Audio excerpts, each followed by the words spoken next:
ரவை வந்து இதில் 1 கப் எடுத்திருக்கேன். அதே கப்பில் அரை கப் தயிர், அதே போல் கப்பில் அரை கப் அவல் எடுத்திருக்கேன். அவல் வந்து உங்களுக்கு லேஸ் அவல் இருந்தால் எடுத்துக்கோங்க, இல்லைன்னா கெட்டி அவல் கூட எடுத்துக்கோங்க. உங்ககிட்ட எந்த அவல் இருக்கோ அது சேர்த்துக்கலாம். இதுதான் சேர்க்கணும் அப்படின்னு கட்டாயம்லாம் கிடையாது. நான் வந்து லேசாக இருக்க அவல் தான் எடுத்திருக்கேன். தண்ணி ஊற்றிடலாம். அதே போல் அவளையும் தண்ணி ஊற்றி லைட்டாக கழுவிட்டு அது கூட சேர்த்துக்கலாம். ஊறட்டும். அதிக தண்ணி வேணாம், இந்த அளவுக்கு தண்ணி போதும். பாருங்கள், முங்குற அளவுக்கு தான் இருக்குது. ஒரு 5 நிமிஷத்துக்கு இது ஊறட்டும். இப்போ 5 நிமிஷம் ஆச்சு. இதை அரைச்சிக்கலாம். இதை ஒரு மிக்ஸி ஜாருக்கு மாற்றிடலாம். இது கூடவே தயிரையும் சேர்த்துடலாம். இப்போ இதை அரைச்சிட்டு வந்துடலாம். ஊற வச்சு அரைச்சாச்சு. கொஞ்சம் சோடா உப்பு, அப்புறம் தேவையான உப்பு இப்போ கலந்துடலாம். அவ்வளோதான், கலந்தாச்சு. இப்போ ஊற்றப்போ ஊற்றிக்கலாம். மாவு வந்து ரொம்ப தண்ணியாகிடுச்சு. ஏன்னா லாஸ்ட்டில் மிக்ஸி ஜாரை கழுவி ஊற்றிட்டேன், அதனால பார்த்தீங்கன்னா தண்ணி ஆயிடுச்சு. நீங்கள் அந்த மாதிரி தண்ணி எக்ஸ்ட்ராலாம் கொஞ்சம் கூட சேர்த்துறாதீங்க, ரொம்ப தண்ணி ஆயிரும். அதுக்கு மேலே வெங்காயம், உங்களுக்கு வெங்காயம் போடணுமா, இல்லை கேரட்டு, அப்புறம் பீட்ரூட்டு, மல்லித்தலை, கருவேப்பிலை, இது உங்களுக்கு எது விருப்பமோ அது சேர்த்துக்கோங்க. இல்லை இது எல்லாமே மொத்தமாக கூட நீங்கள் சேர்க்குறதுனாலும் சேர்த்துக்கலாம். இதுக்கு மேலே கொஞ்சம் கேரட்டு, மேலே மல்லித்தலை கொஞ்சம் தூவிக்கோங்க. அடுத்து எண்ணெய் லைட்டாக மூடி வச்சுக்கலாம். அவ்வளோதான், நம்ம வீட்டில் சூப்பராக ஊத்தப்பம் ரெடி ஆயிடுச்சு. இதுக்கு நாங்கள் வந்து கார சட்னி பண்ணியிருக்கோம். கார சட்னி வந்து இந்த ஊத்தப்பத்துக்கு ரொம்ப நல்லாயிருக்கும்.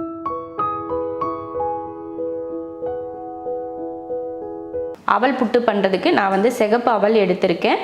இந்த கப்பில் 1 கப் அவல் வந்து 250 கிராம் அவல். நல்லா அவல் வந்து மொறுமொறுப்பாக இல்லைன்னா நீங்கள் கொஞ்சம் கடாயில் வச்சு லைட்டாக வறுத்து எடுத்துக்கோங்க. ரொம்ப வறுக்க வேணால், லைட்டாக அந்த சூடாகிற அளவுக்கு நீங்கள் வறுத்துக்கிட்டிங்கன்னா மொறுமொறுப்பாக வந்துடும். நான் வந்து சிகப்பு அவல் எடுத்திருக்கேன். நீங்கள் வெள்ளை அவல் எடுக்கிறதுனாலும் எடுத்துக்கலாம். லேஸ் அவல் இல்லைன்னா கெட்டி அவல் எது வேணாலும் நீங்கள் எடுத்துக்கலாம். மிக்ஸி ஜாருக்கு மாற்றிட்டு அரைச்சி எடுத்துக்கலாம். இப்போ இதை அரைச்சி எடுத்துக்கலாம். ரொம்ப வலுவலுப்பாக அரைக்க வேணாம், குருணையாக இருக்கிற மாதிரி அரைச்சி எடுத்துடலாம். அரைச்சாச்சு, ஒரு பவுலுக்கு மாற்றிக்கலாம். பாருங்கள் எவ்வளோ குருணையாக இருக்குது பாருங்கள். நம்ம அரிசியை குருணை பண்ணுற மாதிரியே இருக்குது பாருங்கள். அந்த மாதிரி தான் அரைச்சி எடுத்துக்கணும். ரொம்ப வலுவலுப்பாலாம் அரைக்க தேவையில்லை. அடுத்து ஒரு பாத்திரத்தில் தண்ணி ஊற்றி சூடு பண்ணிக்கலாம். சும்மா ஒரு செம்பு அளவுக்கு ஊற்றிக்கோங்க, இல்லைன்னா ஒரு டம்ளர் கூட போதும். கொஞ்சம் வெதுப்பாக சூடாகட்டும். இப்போ தண்ணி சூடாயிருச்சு, அடுப்பை ஆஃப் பண்ணிக்கிறேன். தண்ணி வந்து அதிகமாக கொதிக்கவெல்லாம் தேவையில்லை, நம்ம கையில் தொடுற அளவுக்கு சூடானாலே போதும். தேவையான அளவுக்கு உப்பு போட்டு கலந்துக்கோங்க. கலந்துட்டு இப்போ நம்ம தண்ணி சூடு பண்ணோம் இல்லையா, அந்த தண்ணியை கொஞ்சம் கொஞ்சமாக ஊற்றி கலந்துக்கலாம்.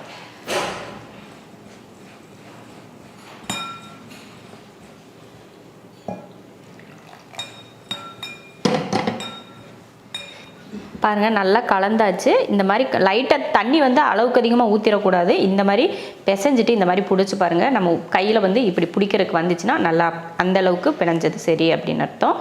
அவ்வளோதான். இப்போ இதை ஒரு 5 நிமிஷத்துக்கோ இல்லை 10 நிமிஷத்துக்கோ ஊற வச்சுருவோம். அதுங்குள்ளேயும் நம்ம தேங்காய் துருவி எடுத்துக்கலாம்.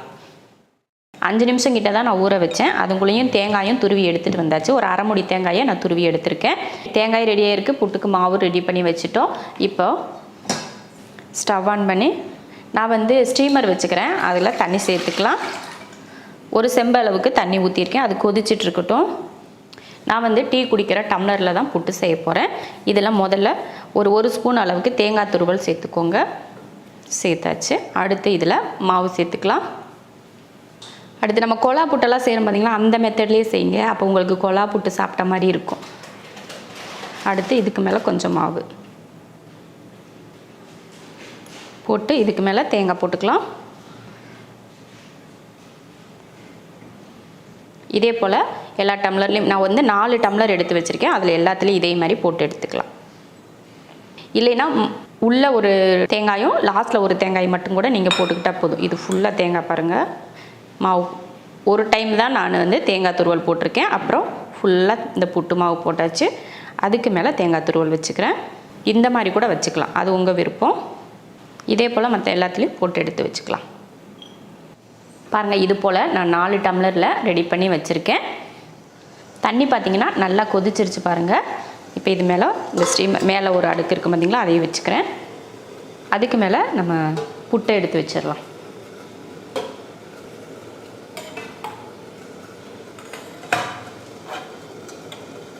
டம்ளருக்கு மேலே நம்ம மூடவெல்லாம் தேவையில்லை. அதுக்கு மேலே நம்ம இந்த ஸ்டீமரோட மூடி இருக்குது பார்த்திங்களா, அதை மட்டும் நம்ம வச்சுக்கலாம். இது ஒரு 15 நிமிஷத்துக்கு வேக வச்சுட்டு அதுக்கப்புறமா எடுத்துக்கலாம். இப்போ நம்ம வேக வச்சு 15 நிமிஷம் ஆச்சு. 15 நிமிஷம் கூட தேவையில்லை, 10 நிமிஷமே போதும். ஆனாலும் ஒரு 15 நிமிஷம் வேக வச்சிட்டோம்னா நல்லா வெந்திருக்கும் இல்லையா, அதனால தான். இப்போ எடுத்துடலாம். ஏன்னா நம்ம டம்ளரில் வச்சு வேக வச்சுருக்கோம். டேரெக்டாக நம்ம இந்த ஸ்டீமருக்குள்ளே போட்டிருந்தோம்னா 8 நிமிஷத்துலேருந்து 10 நிமிஷமே போதும். டம்ளரில் போட்டிருக்கோம் அப்படின்றனால கொஞ்சம் ஆவியெல்லாம் மேலே வந்து பிடிக்கிறதுக்கு லேட் ஆகும் அப்படின்றதுக்காக தான் நான் 15 நிமிஷமாக வேக வச்சுருக்கேன். இப்போ எடுத்துடலாம். இப்போ ஸ்டவ் ஆஃப் பண்ணியாச்சு.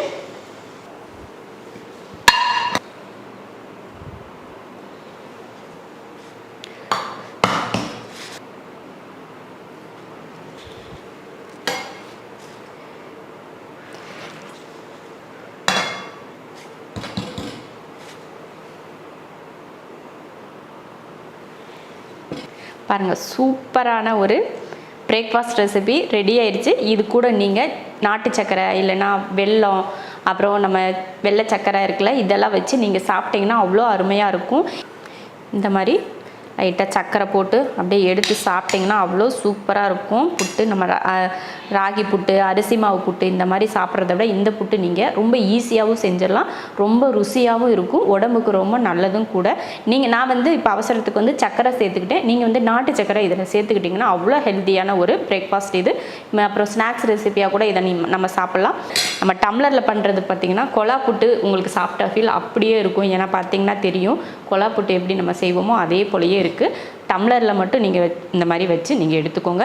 இல்லைன்னா கிண்ணத்தில் கூட நீங்கள் வச்சு எடுத்துக்கலாம். நம்ம வீட்டில் என்ன இருக்கோ, கிண்ணம், டம்ளர், இதில் எது வேணாலும் நீங்கள் இந்த மாதிரி வச்சு புட்டு செஞ்சுக்கோங்க. இதுக்காக கொலா புட்டு தான் வேணும், இல்லை இட்லி சட்டி தான் வேணும் இப்படின்ற எந்த ஒரு இதுவுமே இருக்காது. நார்மலாக ஒரு சட்டியில் சுடுதண்ணியை வச்சுட்டு அதுக்கு மேலே ஒரு தட்டு வச்சு மேலே கூட நீங்கள் வச்சு வேக வச்சுக்கலாம். அவ்வளோ ஈஸியாக செஞ்சு முடிச்சிடலாம்.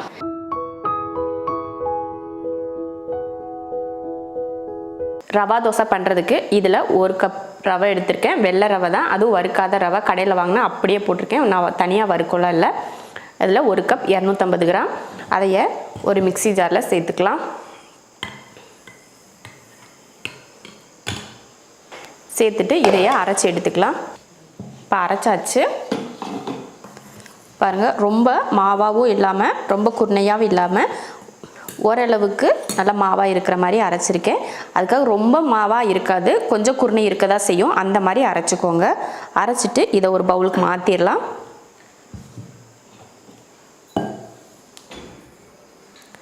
அடுத்து இதில் கோதுமை மாவு சேர்த்துக்கலாம். 1 2 3 இதில் 3 ஸ்பூன் கோதுமை மாவு சேர்த்துருக்கேன். தேவையான உப்பு, நம்ம ரவை எடுத்தோம் இல்லையா அந்த கப்பில் 1/2 கப் தயிர் சேர்த்துக்கலாம். இப்போ இதை கலந்துருவோம். கலந்து விட்டுட்டு அதுக்கப்புறமா கொஞ்சம் கொஞ்சமாக தண்ணி ஊற்றி கலந்துக்கலாம். இப்போ தண்ணி ஊற்றிக்கலாம்.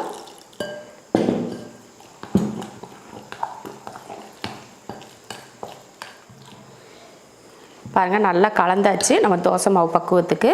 இப்போ இதை ஒரு 10 நிமிஷம் கிட்ட ஊற வச்சுக்கலாம். அதுக்கப்புறமா தோசை ஊற்றிக்கலாம். இப்போ பார்த்தீங்கன்னா மாவு ஊற வச்சு ஒரு 10 நிமிஷம் ஆயிடுச்சு. பாருங்கள், இந்த பக்குவத்தில் இருக்கணும். உங்களுக்கு வந்து மாவு வந்து கெட்டி ஆயிடுச்சுன்னா எக்ஸ்ட்ரா கொஞ்சம் தண்ணி ஊற்றி நீங்கள் கலந்துக்கலாம். அதே போல் உப்பெல்லாம் பார்த்துட்டு சேர்த்துக்கோங்க. இதுக்கு மேலே நம்ம வேறு எதுவுமே சேர்க்க தேவையில்லை. நம்ம எப்பயுமே நார்மலாக தோசைக்கு எப்படி மாவு கலந்து வைப்போமோ அதே போல் தான் இப்போ கலந்துருக்கு. பார்த்துக்கோங்க, இந்த பக்குவத்தில் எடுத்து இப்படி ஊற்றினா எப்படி வருது பாருங்கள். அவ்வளோதான். இப்போ தோசை ஊற்றிடலாம். தோசைக்கல் வச்சு நல்லா காஞ்சிருச்சு. இப்போ தோசை ஊற்றிடலாம்.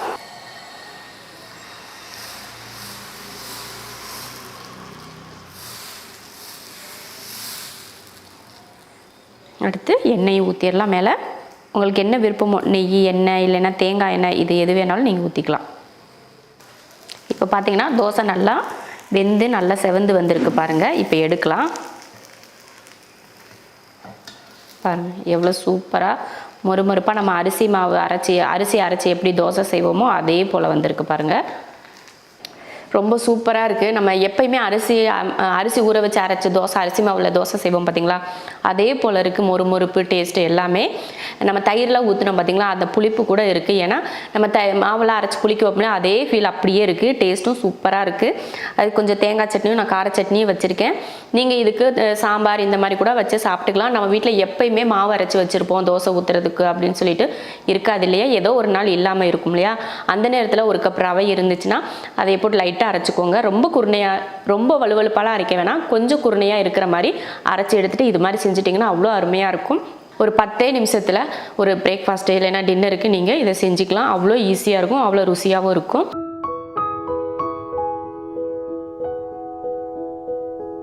1/4 கிலோ ராகி மாவு எடுத்திருக்கேன். தேவையான அளவுக்கு உப்பு சேர்த்துக்கலாம். உப்பு வந்து அளவு கரெக்டான அளவெல்லாம் சேர்க்காதீங்க, ஒரு 1/4 பக்குவத்துக்கு இருக்கிற மாதிரி சேர்த்துக்கோங்க உப்பு. இப்போ இதில் தண்ணி ஊற்றி பிசைஞ்சிக்கலாம். கொஞ்சம் கொஞ்சமாக தண்ணி ஊற்றி பிசைஞ்சிக்கோங்க. நான் பச்சை தண்ணி தான் ஊற்றிக்கிறேன். நான் வந்து கடையில் வாங்கின மாவை அப்படியே தான் சேர்த்துக்கிறேன். மாவை வந்து வறுத்தெல்லாம் எடுத்துக்கல, அப்படியே சேர்த்துக்கிட்டேன். இதை கொஞ்சம் கொஞ்சமாக தண்ணி விட்டு நல்லா உதிரியாக கலந்து எடுத்துக்கலாம். விரல் வச்சு இந்த மாதிரி அப்படியே கலந்துக்கிட்டே இருந்தீங்கன்னா சூப்பராக கலந்து வந்துடும். கொஞ்சம் கொஞ்சமாக தண்ணி விடணும். நம்ம சப்பாத்திக்கெல்லாம் மாவு தண்ணி ஊற்றுறோம் பார்த்திங்களா கலக்கிறதுக்கு, அந்த மாதிரி நிறைய ஊற்றியெல்லாம் கலந்துடக்கூடாது. லைட்டாக தெளித்து பிசைஞ்சுக்கோங்க. மாவு வந்து புட்டுக்கு வந்து கலந்துட்டோம். கையில் இப்படி எடுத்து இப்படி அமுத்தி பாருங்கள். இந்த மாதிரி ஒன்று சேர்ந்து வந்துச்சுன்னா புட்டுக்கு மாவு சரியாக இருக்கும், வேகிறதுக்கும் கரெக்டாக இருக்கும். அடுத்து அரை மூடி தேங்காயை துருவி எடுத்து வச்சுருக்கேன். அப்புறம் வெல்லமும் கொஞ்சம் துருவி எடுத்து வச்சுருக்கேன். நீங்கள் வெல்லத்துக்கு பதில் சர்க்கரை கூட சேர்த்துக்கலாம். ஆனால் வெல்லம் சேர்த்தாதான் ராகி புட்டுக்கு ரொம்ப ரொம்ப ருசியாக இருக்கும். அதனால் முடிஞ்ச அளவுக்கு வெல்லமே சேர்த்துக்கோங்க, இல்லைன்னா நாட்டு சர்க்கரை சேர்த்துக்கோங்க. அரை மூடி தேங்காயை துருவி எடுத்திருக்கேன். இந்த மாதிரி நான் 3 கிண்ணம் எடுத்திருக்கேன். உங்களுக்கு வீட்டில் எத்தனை பேர் இருக்கீங்களோ அவங்களுக்கு தகுந்த மாதிரி நீங்கள் கிண்ணம் எடுத்துக்கோங்க. நான் வந்து 3 பேருக்கு செய்ய போகிறதுனால 3 எடுத்திருக்கேன். ஒரு கிண்ணத்தில் ஃபஸ்ட்டு நம்ம தேங்காய் துருவல் சேர்த்துக்கலாம். அடுத்து மாவு,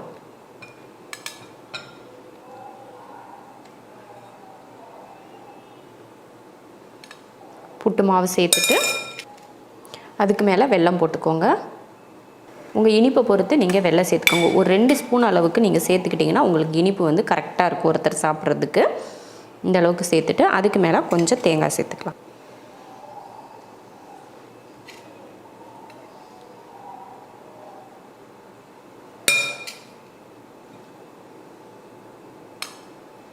இந்த மாதிரி தேங்காய் சேர்த்துட்டு லைட்டாக இப்படி அமுத்தி விட்டுக்கோங்க. ரொம்ப அமுத்தாதீங்க, லைட்டாக இந்த மாதிரி அமுத்தி விட்டுக்கோங்க.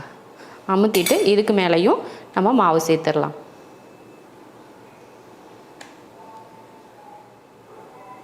ரொம்ப அமுத்தக்கூடாது, கொஞ்சம் சமமாக இருக்கிறதுக்காக தான் நான் ஸ்பூன் வச்சு லைட்டாக இந்த மாதிரி சமப்படுத்திக்கிறேன். அமுத்தியெல்லாம் விடலை, அவ்வளோதான். இதில் போட்ட மாதிரி இதுலேயும் போட்டு எடுத்துக்கலாம்.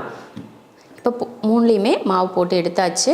நீங்கள் இந்த கிண்ணத்துக்கு பதில் டம்ளரில் கூட போட்டுக்கலாம், இல்லைன்னா வேறு ஏதாவது ஒரு சின்ன கிண்ணம், குட்டி கிண்ணம், இல்லை பெரிய கிண்ணம், இல்லை இட்லி பாத்திரம் எதில் வேணாலும் நீங்கள் போட்டுக்கலாம். ஆனால் மெத்தடெலாம் இதே போல் தான்.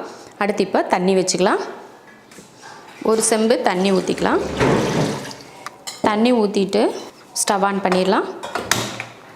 இதுக்கு மேலே ஒரு கிண்ணம் வச்சுக்கிறேன், ஏன்னா கொஞ்சம் உயரமாக இருக்கட்டும் அப்படின்றதுக்காக தான் கிண்ணம் வைக்கிறேன். அதுலேயும் கொஞ்சம் தண்ணி விட்டுக்கலாம். தண்ணி இப்படி ஊற்றலைன்னா நம்ம இது கொதித்து வேகிறப்போ இது வந்து கொஞ்சம் தடன்னு ஆடிக்கிட்டே இருக்கும். அதனால இதில் தண்ணி ஊற்றிட்டோம்னா அந்த மாதிரி ஆடாது. கொஞ்சம் உயரமாக வேணும் அப்படின்றதுக்காக தான் நான் ஒரு கிண்ணம் உள்ளே வச்சுருக்கேன். இல்லை உங்களுக்கு ஸ்டாண்டே நல்லா உயரமாக இருக்குது அப்படின்னா நீங்கள் வந்து இந்த மாதிரி கிண்ணம்லாம் வைக்க தேவையில்லை. 2 செம்பு தண்ணி ஊற்றிருக்கேன். இதுக்குள்ளே ஒரு செம்பு, இதில் ஒரு செம்பு தண்ணி ஊற்றிருக்கேன். கொதிக்கட்டும். தண்ணி பாருங்கள் லைட்டாக கொதிக்க ஆரம்பிச்சிருச்சு. அது மேலே ஒரு தட்டு வச்சுக்கலாம். தட்டு வச்சுட்டு இது மேலே எடுத்து வச்சிருவோம்.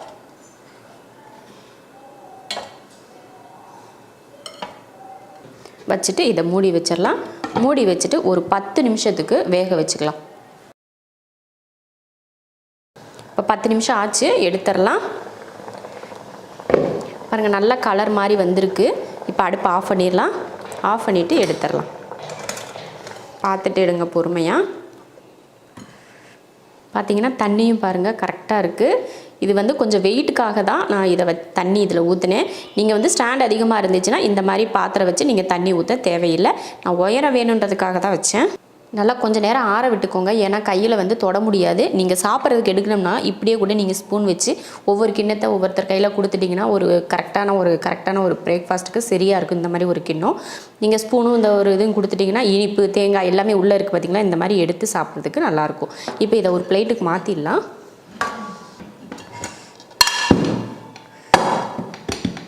சூடாக இருக்குது, அதனால தான் ஒரு துணி வச்சுருக்கேன். ரெண்டும் பார்த்திங்கன்னா தனியாக கொட்டியிருக்கேன். இப்போ இதுலேருந்து இப்படி எடுத்துக்கலாம், ஸ்பூன் வச்சு கூட இந்த மாதிரி நம்ம எடுத்துக்கலாம். இந்த மாதிரி எடுத்து நம்ம சாப்பிட்றதுக்கு ஈஸியாக இருக்கும். எல்லாமே கலந்துருக்கும் பாருங்கள்.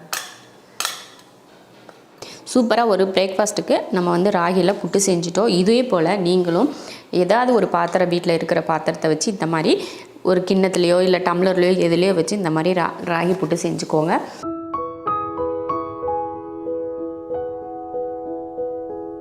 மீதியான 3 சப்பாத்தி இதை தோசைக்கல் வச்சு சூடு பண்ணிக்கலாம். ஃபஸ்ட்டு சப்பாத்தியை சூடு பண்ணி எடுத்துக்கலாம், நல்லா சூடு பண்ணிக்கோங்க. இதை ஆறுனதுமே நம்ம மிக்ஸி ஜாரில் போட்டு பவுடர் பண்ணிக்கலாம். இப்போ இதை சும்மா மிக்சியில் வச்சு ஒரே ஒரு பல்ஸ் பண்ணிக்கோங்க. ரொம்ப மாவாக அரைக்கக்கூடாது, சும்மா லைட்டாக பல்ஸ் பண்ணால் போதும். இந்த மாதிரி பவுட்ரு பண்ணி எடுத்திருக்கேன். கொஞ்சம் சாஃப்டாக இருக்கும். பவுட்ரு பண்ணியாச்சு. இதை ஒரு பவுலுக்கு மாற்றிக்கலாம். இப்போ இதில் தேங்காய் துருவல் சேர்த்துக்கலாம். உங்களுக்கு எந்த அளவுக்கு தேங்காய் துருவல் பிடிக்குமோ அந்தளவுக்கு சேர்த்துக்கோங்க. அடுத்து இதில் வெல்லம் சேர்த்துக்கிறேன். நீங்கள் வெல்லத்துக்கு பதில் நாட்டு சக்கரை சேர்த்துக்கலாம், இல்லைன்னா சக்கரை கூட, வெள்ளை சக்கரை கூட நீங்கள் சேர்த்துக்கலாம். இப்போ இதை கலந்துடலாம். இதில் கொஞ்சம் நெய் விட்டுக்கோங்க, இல்லைன்னா நல்லெண்ணெய் விட்டுக்கோங்க. நெய் எண்ணெய் எதுவும் இல்லாமல் கூட நீங்கள் அப்படியே கூட சாப்பிட்லாம். சூப்பரான ஒரு பிரேக்ஃபாஸ்ட் இது. நைட்டு சப்பாத்தி செஞ்சு மீதி இருக்கும், அந்த சப்பாத்தியை காலையிலேயே சூடு பண்ணி கொடுத்தோம்னா நைட்டு செஞ்சதே காலையில் சாப்பிடணுமா அப்படின்னு கேட்பாங்க. இந்த மாதிரி செஞ்சு கொடுத்துட்டிங்கன்னா அவங்களுக்கு டேஸ்ட் வந்து சூப்பராக இருக்கும். வித்தியாசமாக தெரிகிறதுனால சூப்பராக சாப்பிட்ருவாங்க. நீங்களும் இது போல் மீதியான சப்பாத்தியில் இது போல் புட்டு நீங்களும் செஞ்சு பார்த்துட்டு எப்படி இருக்குன்னு சொல்லிட்டு கமெண்ட் பண்ணுங்கள். பிடிச்சிருந்தா லைக் பண்ணிவிட்டு ஷேர் பண்ணுங்கள்.